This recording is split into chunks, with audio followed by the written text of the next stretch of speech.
Hi friends, welcome to my mini vlog. இன்றைக்கும் trip சீரிஸோட continuation தான் பார்க்க போகிறீங்க. நேற்றுக்கு வீடியோலேயே நாங்கள் எங்கே போகிறோங்கிறத கெஸ் பண்ணுங்கன்னு கேட்டிருந்தேன். நிறைய பேர் கரெக்டாக கெஸ் பண்ணியிருந்தீங்க.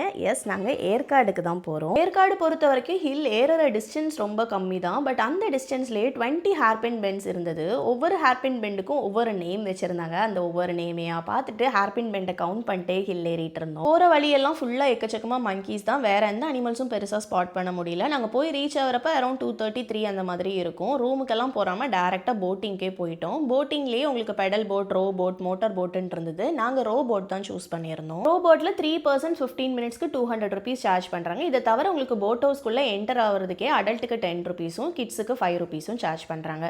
பெடல் போட்டில் போனீங்கன்னா இன்னுமே ஜாலியாக இருக்கும். ரொம்ப நேரம் டைம் ஸ்பெண்ட் பண்ணுற மாதிரியும் இருக்கும். பட் எங்களுக்கு ட்ராவல் பண்ணி வந்த டயர்ட்னஸ்னாலேயே பெடல் பண்ணுறதுக்கு எனர்ஜியே இல்லை. அதனால ரோபோட் சூஸ் பண்ணிட்டோம். நாங்கள் போனது ஒர்க்கிங் டே, அதுவும் லஞ்ச் டைமுங்கிறனால சுத்தமாக ரஷ்ஷே இல்லை. 5 மினிட்ஸ் மட்டும் வெயிட் பண்ணுற மாதிரி இருந்துச்சு. உடனே போட் கிடச்சிருச்சு. லைஃப் ஜாக்கெட் எல்லாம் போட்டு போட்டில் போய் உட்காந்துட்டோம். ஃபுல் லேக்கையும் ஒரு 15 மினிட்ஸில் ஒரு சுற்றுவாங்க. போகிற வழியில் கொஞ்சம் பேர்ட்ஸ் மட்டும் ஸ்பாட் பண்ணோம். லைட்டாக வெயில் அடிச்சுட்டு தான் இருந்துச்சு. பட் அந்த ஹீட் பெருசாக தெரியல. ஏன்னா அங்கங்கே கொஞ்சம் மிஸ்டாக இருந்தனால, அந்த குளிர் காற்றும் அடிச்சுட்டே இருந்தனால கிளைமேட்டுமே நல்லா இருந்தது. உங்களுக்கு போட்டிங்கே நல்லா ஃபாஸ்ட்டாக கொஞ்சம் அட்வென்ச்சரஸாக போகணுன்னா நீங்கள் கண்டிப்பாக மோட்டர் போட்டே சூஸ் பண்ணுங்கள். ஏன்னா நாங்கள் போகும்போது ஒரு மோட்டர் போட் பார்த்தோம். அது நல்ல சல்லுன்னு ஸ்பீடாக ஆடி போயிட்டு இருந்துச்சு. அதுவுமே சூப்பராக இருந்தது.